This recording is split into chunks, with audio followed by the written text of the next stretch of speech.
महंगाई राहत कैंप लगाए हैं सरकार ने। क्या है?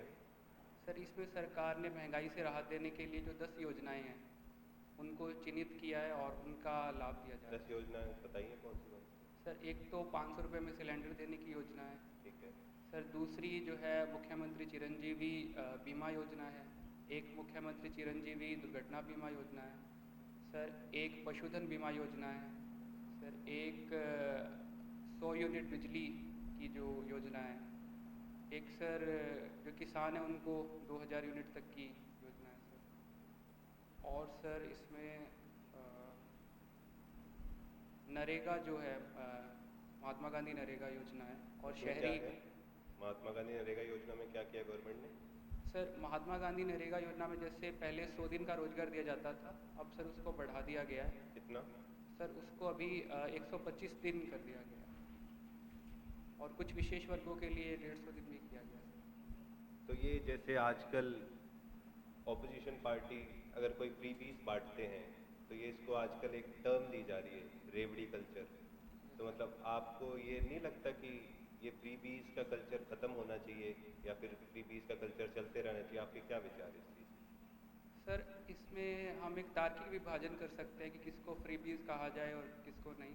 सर इसमें एक तो ये हो सकता है कि बिल्कुल चुनाव के आसपास जो जैसे एकदम से चीज़ें बांट दी जाती है, जैसे कई जगह पे हम देखते हैं साड़ियाँ बांट दी जाती हैं या कुछ इस प्रकार के टीवी सेट्स बांट दिए जाते हैं, तो सर उनको हम फ्रीबीज कह सकते हैं। लेकिन जो हमारी आर्थिक और सामाजिक स्थिति को उन्नत करती हैं चीज़ें सर, जैसे हम जैसे इन योजनाओं में देखते हैं हम बीमा की योजना, स्वास्थ्य बीमा योजना है, तो सर ये तो हमारे लिए जैसे हमारा संविधान ही कहता है आर्टिकल में नीति निर्देशक तत्वों में कि ये सरकार का दायित्व है कि सामाजिक रूप से समानता स्थापित की जाए।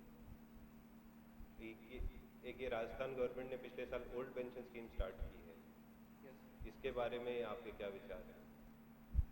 सर ओल्ड पेंशन स्कीम में दो प्रकार के हित टकरा रहे हैं सर। एक तो कर्मचारियों की दृष्टि से देखें तो ये उनके लाभ की योजना है, लेकिन अगर लंबे दौर में हम सरकार की तरफ से देखें तो इसमें जो सरकार पर बोझ पड़ेगा और सर जो नए एम्प्लॉयज़ हैं उन पर बोझ पड़ेगा, क्योंकि जो रिटायर हैं उनको सर पेंशन की व्यवस्था करनी पड़ेगी। सर इसमें एक ये व्यवस्था की जा सकती है सरकार के द्वारा कि एक जैसे अभी सर हम देखते हैं कि जो ओल्ड पेंशन है उस पर 50% दिया जाता है सर, जो लास्ट सैलरी होती है। तो सर इसमें ये किया जा सकता है कि सरकार एक न्यूनतम प्रतिशत निर्धारित कर देना चाहिए और जो एनपीएस स्कीम है वो चलती रहे, जैसे कह सकते हैं कि 40% निर्धारित कर दे। एनपीएस स्कीम चलती रहे, उससे जितनी पेंशन मिल रही है उनको वो अगर जो 40% है उससे कम है तो वो सरकार अपने बजट से उसको कर सकती है। तो सर इससे दोनों के हित जो हैं वो बैलेंस हो सकते हैं। Thank you. Thank you sir. बैठे रहिए, अभी इंटरव्यू योर इंटरव्यूज होगा।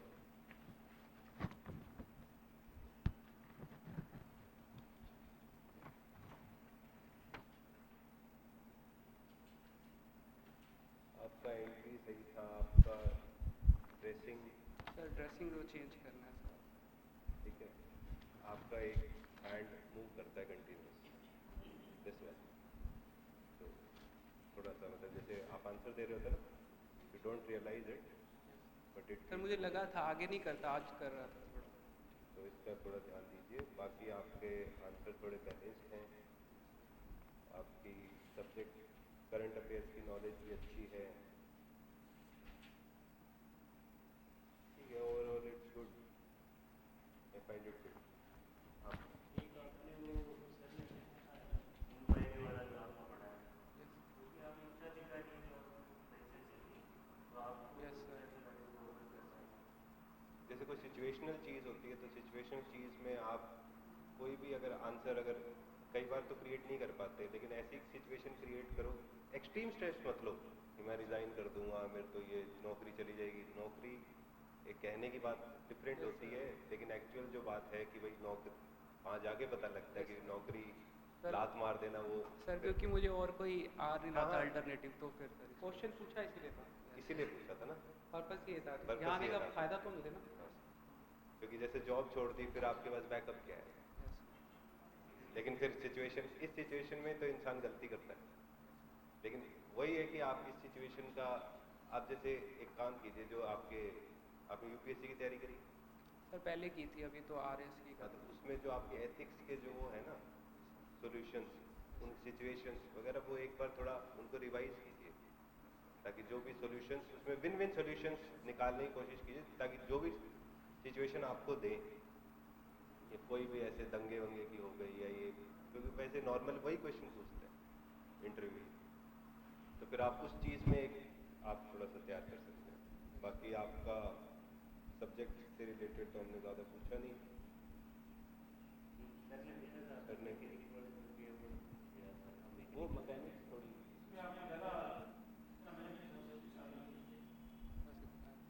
इन केस कोई मैकेनिकल इंजीनियर ही आ गया, मैं इलेक्ट्रिकल का था, मैं इलेक्ट्रिकल का आते तो फिर मैं इलेक्ट्रिकल का पूछता। Yes sir. ठीक है, इट्स नाइस। एंट्री और अच्छी हो सकती है। मैंने जो ऑब्जर्व किया वही ऑब्जर्व किया, हाथ पॉकेट्स में जा रहे थे इस यहाँ पे थे सर, अंदर यूँ इस तरह से, जब एंटर कर रहे थे ना तो हाथ यहाँ था, तो थोड़े और पेस थोड़ा स्लो, कंफर्टेबल वॉक होता है ना, रिस्क नहीं, तेज भी नहीं धीरे भी नहीं, कॉन्फिडेंट कहते हैं ठीक है, बाकी वो हो सकता है। सर एक आप वो साइंटिफिक अप्रोच का जो बता रहे थे सर, उसके स्टेप्स क्या होते हैं सर, वो आप बता रहे थे ना? Scientific approach, yes sir. पहला ऑब्जर्वेशन, दूसरा प्रॉब्लम को डिलिमिट करना, तीसरा वेरियस हाइपोथेसिस फॉर्म करना, ठीक है। चौथा उन हाइपोथेसिस को एक्सपेरिमेंट में चेक करना, एक्सपेरिमेंट में कुछ हाइपोथेसिस जो है वो रिजेक्ट हो जाएंगे, जो बचेगी वो थ्योरी हो जाएगी। ठीक है सर, थ्योरी और टॉर्च बंद हुई, टॉर्च हमने ऑब्जर्व किया, टॉर्च बंद हुई, अब हमने प्रॉब्लम डिलिमिट कर ली कि टॉर्च क्यों बंद हुई, ये प्रॉब्लम है हमारी। अब टॉर्च बंद होने के कई कारण हो सकते हैं, हो सकता है उसका सेल खत्म हो गया हो सकता है उसका बल्ब फ्यूज हो गया हो सकता है सेल और बल्ब के बीच वाली तार खराब हो गई हो। तो ये 3 हाइपोथेसिस बन गई।